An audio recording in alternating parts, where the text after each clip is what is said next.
नमस्कार, जय माता दी। मैं हूँ आपके अपनी लाइफ डिज़ाइनर जीतू आचार्य। अक्षय तृतीया के पावन अवसर की आप सभी को, पूरे देशवासियों को बहुत बहुत शुभकामनाएं हैं। अक्षय तृतीया का पर्व आता है तो उसकी धूम कई महीनों पहले से शुरू हो जाती है। प्लानिंग शुरू हो जाती है कि हमें अक्षय तृतीया पर क्या क्या चीज़ें खरीदनी है। क्या ये अक्षय तृतीया सिर्फ कुछ खरीदने के लिए होती है? क्या अक्षय तृतीया कर्मों के सुधार की नहीं होती है? क्या अक्षय तृतीया अपने जीवन के अंदर सुखों की नहीं होती है? सुख, धैर्य और साथ के साथ समृद्धि, ये सारी चीज़ें पाने का अगर कोई खास समय होता है वो अक्षय तृतीया ही होता है। एक तरफ सुदामा का श्री कृष्ण से मिलन होना, यानी यही दिन बहुत अच्छा था। दूसरी तरफ बांके बिहारी मंदिर के चरणों के दर्शन, वो भी श्री राधा और श्री कृष्ण के। फिर वहीं दूसरी तरफ बद्रीनाथ, अगर आप जाते हैं या फिर जाना पसंद करते हैं, इसी दिन ही कपाट खुलते हैं।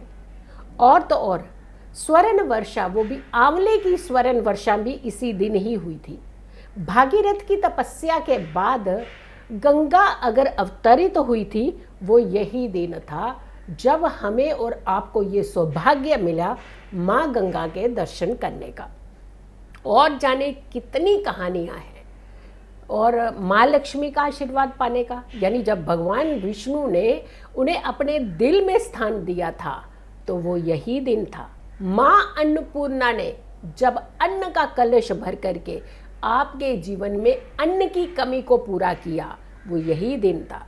तो सोचिए ये कितना विलक्षण योग और संयोग है जब अक्षय तृतीया का पर्व आता है। और फिर इतना ही नहीं, परशुराम जी का दिन भी इसे कहा जाता है, बलराम जी का दिन भी इसे कहा जाता है। यानी कितनी सारी कहानियाँ इसे, इसके अलावा कितनी सारी दैवीय शक्तियाँ इस दिन होती हैं। तो कहते हैं कि सिर्फ धन नहीं बटोरना है, धन के साथ धन, सुख के साथ वैभव और असली सुख जीवन का, ये बहुत ज़रूरी होता है। चीज़ें बहुत सारी होती है, भौतिक सुख होते हैं हर किसी के पास, लेकिन एक चैन का सुख जो होता है वो हर किसी को नसीब नहीं होता है, उसे ज़रूर पाना चाहिए। ये वो ऐसी पूंजी है जिसे साल भर के लिए आप इकट्ठा करके रखें।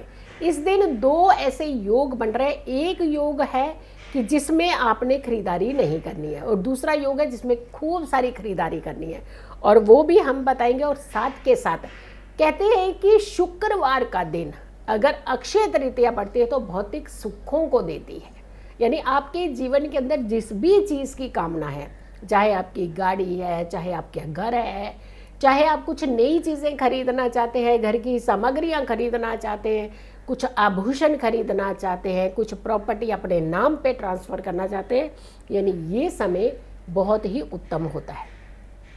एक तरफ माँ लक्ष्मी आपके ऊपर धन की वर्षा करने के लिए तैयार होती है, वहीं माँ अन्नपूर्णा आपके घर में अन्न के भंडार बनने वाली होती है। ये वो समय होता है जहाँ सिर्फ एक नहीं, आपकी हजारों समस्याओं के समाधान निकल जाते हैं। लेकिन इस जमा पूंजी को आपने पूरे साल के लिए कैसे इकट्ठे करके रखना है, सही समय पर सही काम करना है।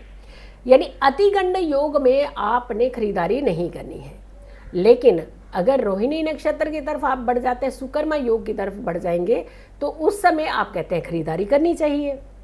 अब उस रोहिणी नक्षत्र का भी खास संबंध रहता है, क्योंकि वृष राशि में चंद्रमा, और चंद्रमा उच्च के होते हैं वृष राशि में, और चंद्रमा का नक्षत्र रोहिणी नक्षत्र अगर मिल जाए तो आपके सारे काम जो है वो सफल होते हैं।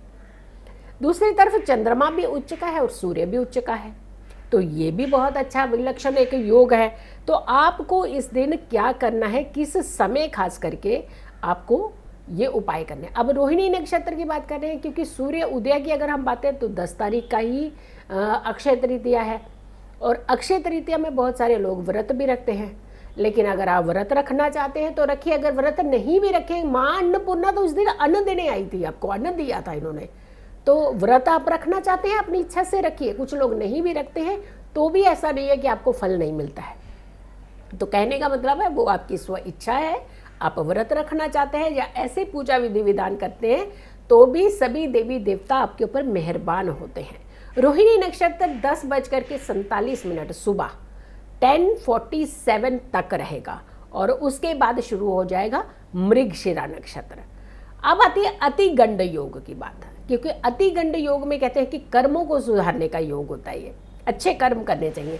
इस समय आपको दान पुण्य बहुत सारा करना चाहिए। देखिए, सिर्फ हम क्या गोल्ड ही बढ़ाना चाहते हैं या पैसे ही बढ़ाना चाहते हैं? क्या आप ये नहीं चाहते कि आप इतना सा कर्म करें और इतने सारे कर्मों का फल मिले? कई गुना अक्षय, यानी कभी क्षय नहीं होने वाला कर्म हो जाता है वो। तो आप अच्छे कर्म जो करने हैं वो आपने करने हैं अतिगंड योग के अंदर। और उसके बाद आपने जो खरीदारी, जो भौतिक सुखों की तरफ बढ़ना है वो आपने बढ़ना है।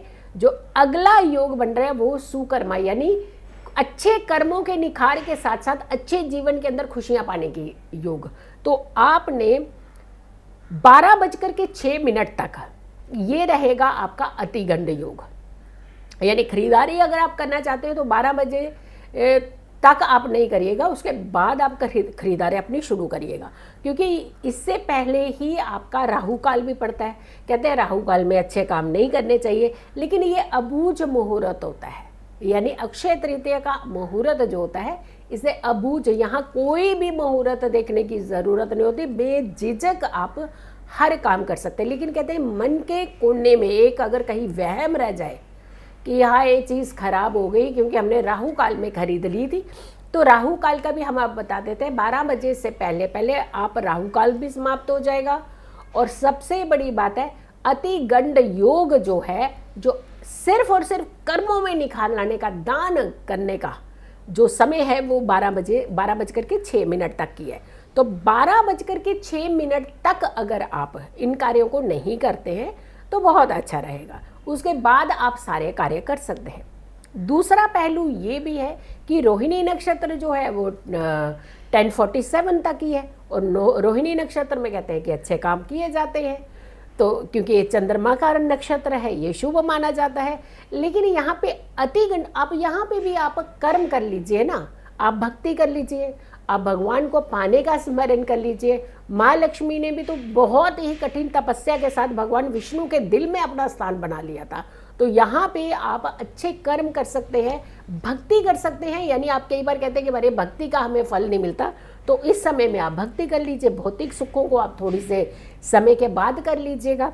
तो 12:06 तक आप कर सकते हैं दान पुण्य पूजा भक्ति, खूब दबा के अच्छे से कीजिएगा।